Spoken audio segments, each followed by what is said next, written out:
I noticed the word count, approximately 5,000 words, and the need to keep this in chat. This will be a long response. Writing it now. I knew something was wrong the moment he laughed. It wasn't the laugh itself, it was the half-second before it. That tiny pause where a person decides which version of themselves to show you. My son-in-law had been choosing his version very carefully for 11 months. I just hadn't been paying close enough attention until that Tuesday in October, when I watched him stand in my kitchen, look out at the backyard, and say, "You know, Eleanor, a place like this is worth a lot more than people think." And then he laughed, like it was nothing, like he was just making conversation. I smiled. I handed him his coffee, and I started paying attention. "My name is Eleanor, and I am 67 years old. I live in the same house in Asheville, North Carolina that my late husband Daniel and I bought 31 years ago, when the neighborhood was quiet and the price was modest, and we were young enough to believe that modest and quiet were everything we needed." Daniel passed 6 years ago, pancreatic cancer, 11 weeks from diagnosis to the end. He was 58 years old, and he had never done a single dishonest thing in his life. After he died, I did what women like me do. I kept going. I sold the small accounting practice we had built together, invested the proceeds carefully, and managed what we had left with the same discipline Daniel had taught me over 3 decades. The house was paid off. My retirement accounts were healthy. I had a modest portfolio and a rental property 2 streets over. A little bungalow we had bought as an investment years ago, which now brought in steady income every month. I was not rich, but I was secure, and I had worked for every dollar of it. My daughter Clare was 34 when she met my son-in-law. She had been careful about men her whole life. Maybe too careful, her friends teased her. She had her father's instincts and her mother's stubbornness, which meant she didn't open up easily and she didn't make decisions fast. So when she called me one evening and said, "Mom, I think this one might actually be it," I felt something loosen in my chest that I hadn't realized had been tight. His name was Brandon. He was 37, good-looking in a careful kind of way, the kind of man who always seemed freshly pressed even in a casual shirt. He had worked in real estate, commercial properties, he said, though he was vague about the details when I asked. He was charming in the way that people are charming when they have practiced it. Warm handshake, good eye contact, always remembered what you had told him last time. My daughter loved him. That was the thing I had to keep reminding myself in the months that followed. She loved him genuinely, with her whole heart, the way she had loved her father, and the way she loved me. Whatever else was true about Brandon, that part was real. They dated for 8 months before he proposed. Claire called me crying. "Happy tears," she kept saying. "Happy tears, Mom." And I drove straight to her apartment, and we sat on her couch and looked at the ring, and I held her hand and thought about Daniel. I thought about how he would have handled this moment. He would have been warm. He would have shaken Brandon's hand and looked him in the eye and believed the best, until proven otherwise. So I tried. The first time Brandon asked about the house, I told myself it was curiosity. We were sitting on the back porch, Claire, Brandon, and me, and he had been asking about the neighborhood, how long I had lived there, whether I had thought about downsizing. Normal questions. I answered them easily. "And the house is just yours outright?" he said. "No mortgage or anything?" "Paid off years ago," I said. He nodded slowly, like he was filing it away. "Smart. You and Daniel were smart about that stuff." I thanked him. I refilled his glass. I thought nothing of it. The second time, 3 weeks later, he asked about the rental bungalow. We were talking about property values in the area, again, seemingly casual, and he mentioned that he had driven past it. "I didn't realize you had a rental property," he said. "What do you clear on that every month, if you don't mind me asking?" I minded, but I told myself he was in real estate.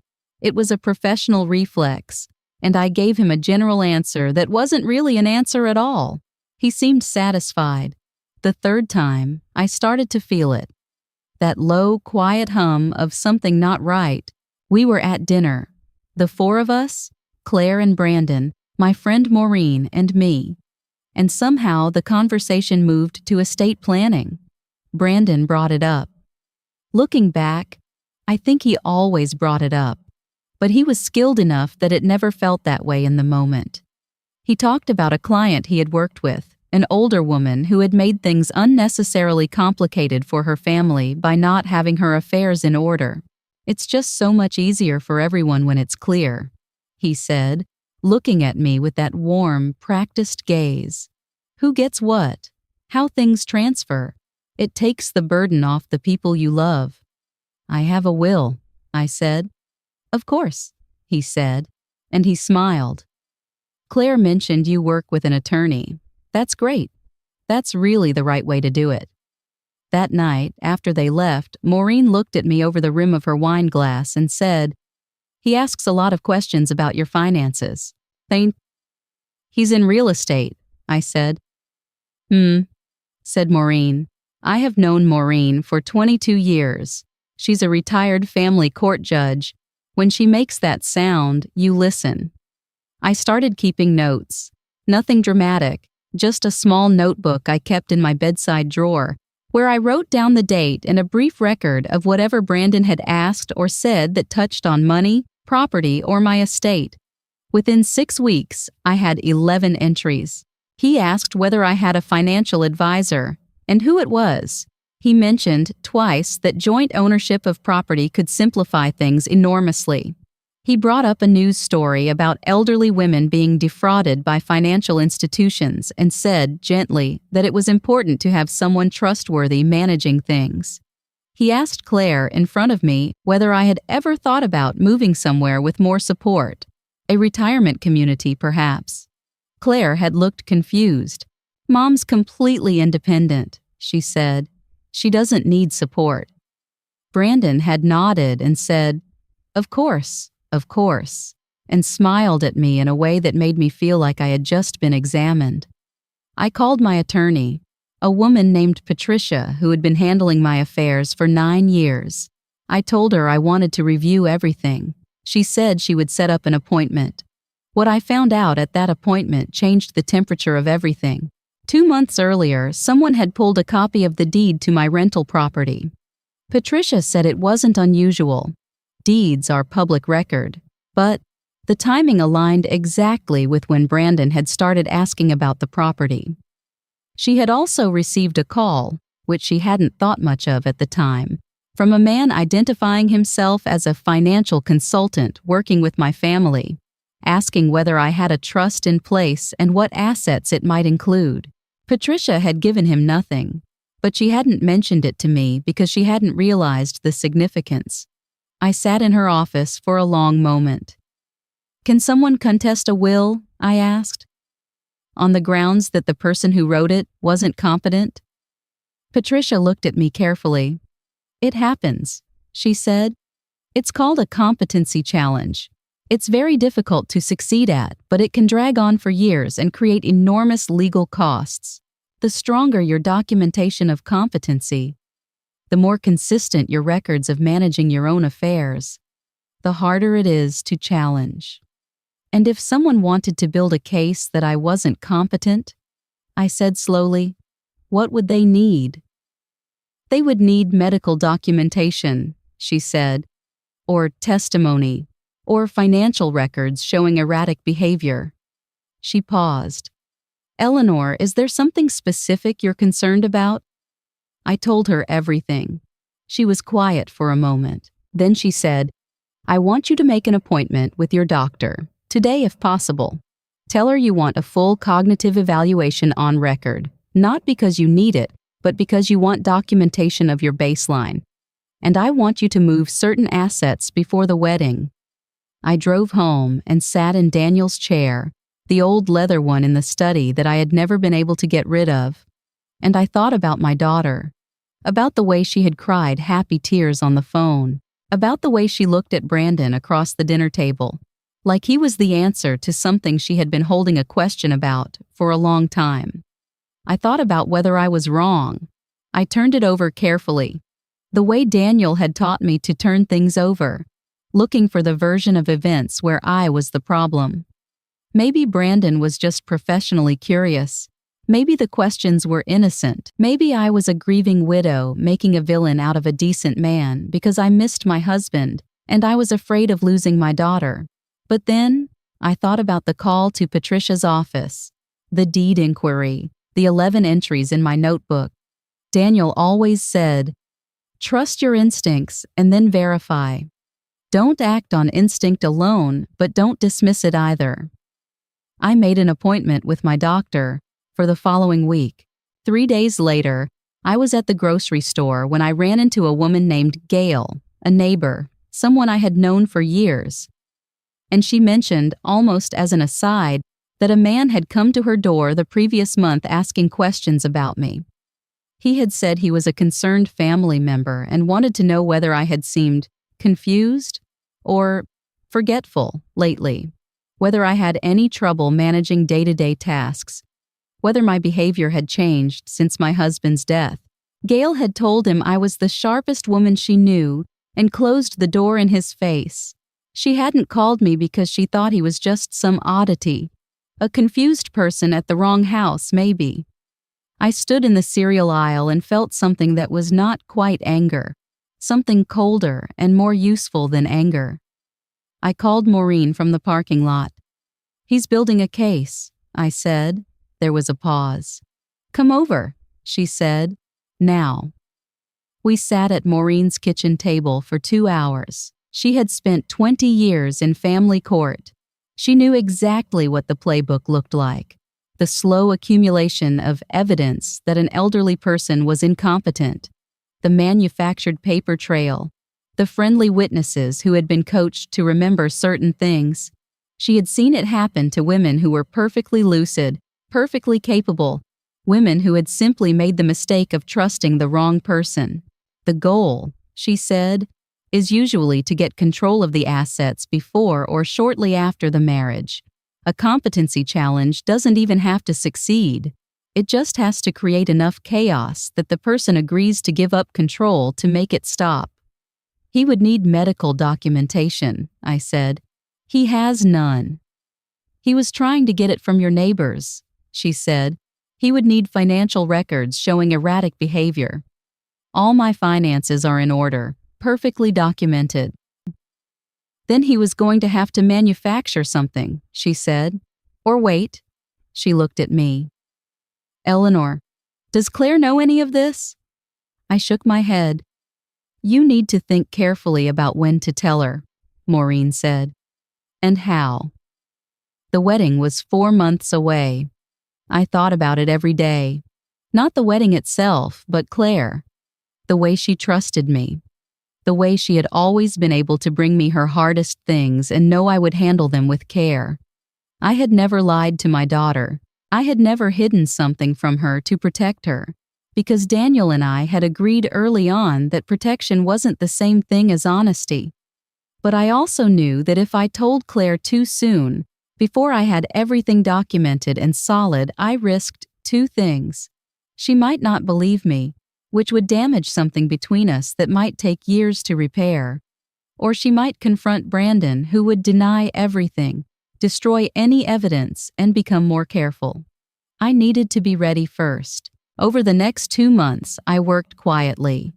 My doctor completed a full cognitive evaluation, verbal memory, executive function, processing speed, the works, and my results were in the high normal range for someone 30 years younger than me. Patricia documented everything meticulously. I restructured the rental property into an LLC, with Maureen and my nephew as the managing members. I moved certain financial accounts into a trust structure that would require multiple signatures to alter, not because I couldn't manage them, but because I was removing them from any possible claim. I also hired a private investigator. His name was Frank, and Maureen recommended him. He was 63. Quiet, thorough, and completely unimpressed by Brandon's surface warmth when he began looking into him. Within 3 weeks, Frank had found 2 things that made me sit down and grip the arms of Daniel's chair. The first was that Brandon had been previously engaged, a woman named Susan in Charlotte, 59 years old, a retired school principal with a paid-off home and a healthy retirement account. The engagement had ended 8 months before he met Clare. Susan had filed a police report, not pursued, not enough evidence, alleging that Brandon had forged her signature on a document attempting to transfer a portion of her home equity. She had caught it in time. She had ended the engagement and quietly tried to put it behind her. The second was that Brandon had a business partner, a man who handled legal filings, and together they had filed paperwork in 2 other counties related to competency proceedings against elderly individuals. Both cases had been dropped. Both individuals had subsequently changed their estate arrangements. Frank laid the folder on my kitchen table and looked at me without expression. "He has done this before," I said. "He has tried," Frank said. "He hasn't fully succeeded yet. You're the most prepared target he's encountered." I sat with that word, target, and let it do what it needed to do. I called Claire that evening. I didn't tell her everything.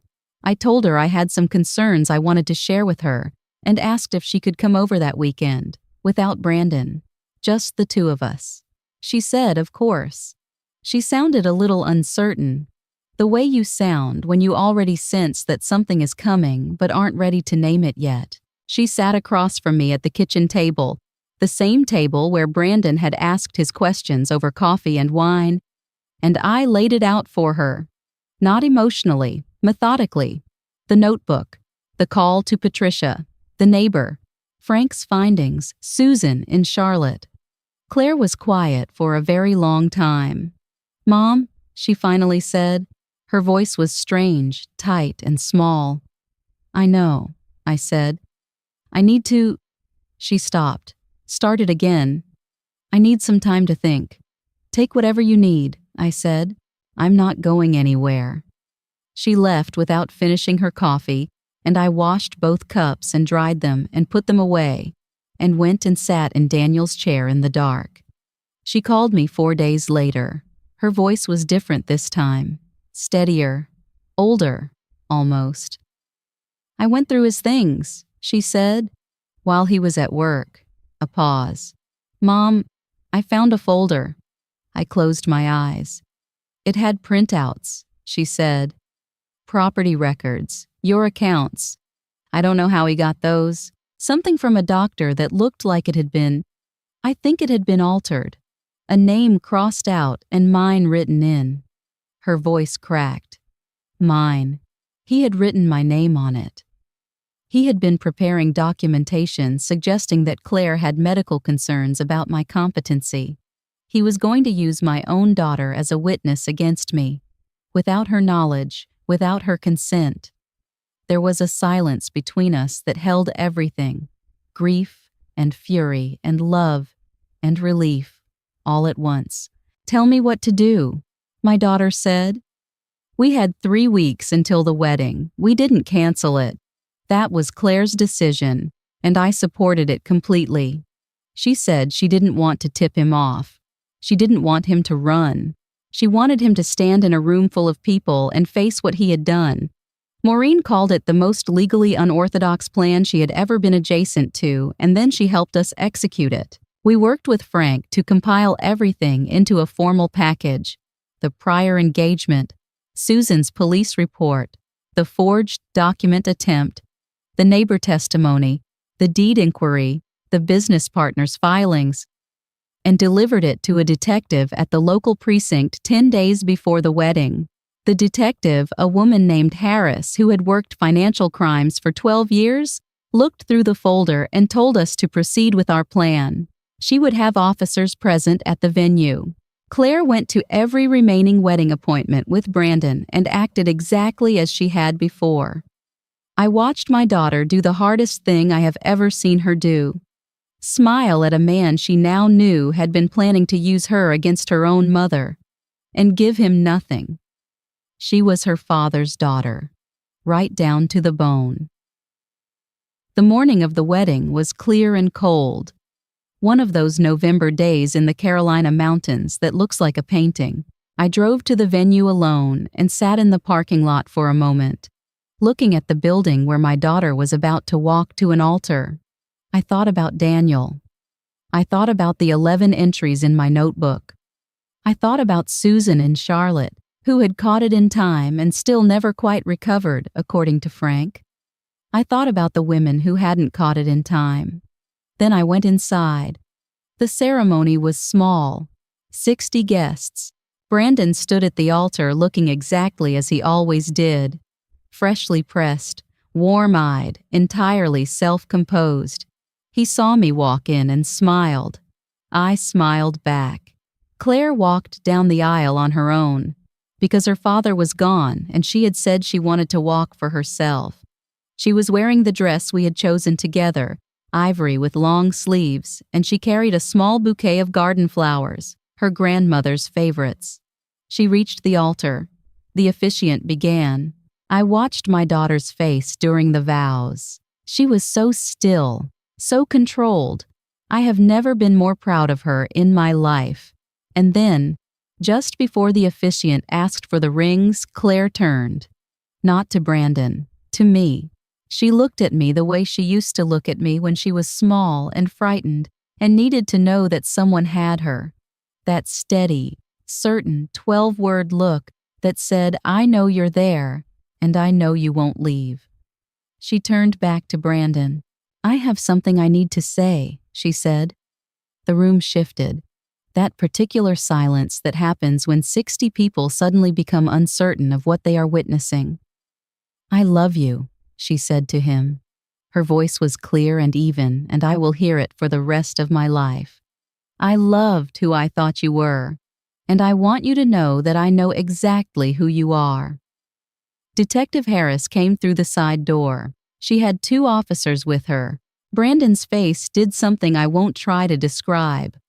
The warmth drained out of it very fast, and what was underneath it was not something I had ever wanted my daughter to see up close. He was charged with financial fraud, elder financial abuse, attempted forgery, and 4 additional counts related to the prior cases Frank had uncovered. Susan and Charlotte provided a statement. The business partner, when faced with the full weight of what was documented, cooperated with investigators. The guests sat in stunned silence, and then, slowly, began to understand what they had just witnessed. Claire walked out of that venue the way she had walked in, on her own 2 feet, her head up, her bouquet still in her hands. She came and stood beside me in the parking lot in the cold November air, and we didn't say anything for a while. Dad would have liked this ending, she finally said. He would have liked that you were the one who delivered it, I said. She laughed, a real laugh, surprised out of her, the kind that comes from somewhere you didn't know still had anything left in it. I put my arm around her and she leaned into me the way she did when she was 7 years old and had scraped her knee on the gravel driveway. And we stood there in the mountain cold while everything settled into what it was going to be from now on. There are things I want to say to anyone who watched what happened in my family and recognized something in it. Things I wrote down later, when I was ready, because I think they matter. Your instincts are data. When something feels wrong, when a question lands differently than it should, when warmth feels like a performance, write it down. Date it. You are not paranoid. You are paying attention. Your finances are yours alone until the moment you choose to share them. You do not owe that information to someone who is courting you, engaged to you, or even married to you until you decide it is safe to share. A decent person will understand this. A person who presses you will tell you everything you need to know. Document your competency before you need to. Talk to your doctor. Get it on record. It is the single most powerful protection an older person can have against someone who wants to challenge their capacity. Talk to your children. I waited too long. and I understand why. I wanted to protect Claire, and I wanted to be certain before I turned her world over. But she deserved to know sooner. She was stronger than I gave her credit for. They usually are. And find your Morims. The people who have seen the playbook before, who know what it looks like from a distance, who will sit with you at a kitchen table on a Tuesday night and help you think. Nobody should have to face this alone, and most people don't have to if they're willing to ask. Daniel used to say that the best financial planning was the kind that meant your money was still yours when you needed it. I thought for years he just meant the numbers. I understand now that he meant everything. The property, the security, the dignity of still being the one who decides what happens to what you built. My house in Asheville is still mine. The bungalow 2 streets over is still producing income. My daughter is healing. She is seeing a good therapist, and she is taking her time, and she still comes to dinner every Sunday and sits at the same kitchen table where all of this began. Last Sunday, she was washing dishes at my sink, and she looked out at the backyard, the same backyard where Brandon had stood with his coffee cup and his calculations. And she said, "You know what, Mom? This yard is really something." And I stood next to her and looked out at it and said, "It really is." We left it at that. Some things don't need any more words than that. The yard was ours. The house was ours. The Sunday evenings were ours. That is the whole of it. And it is more than enough.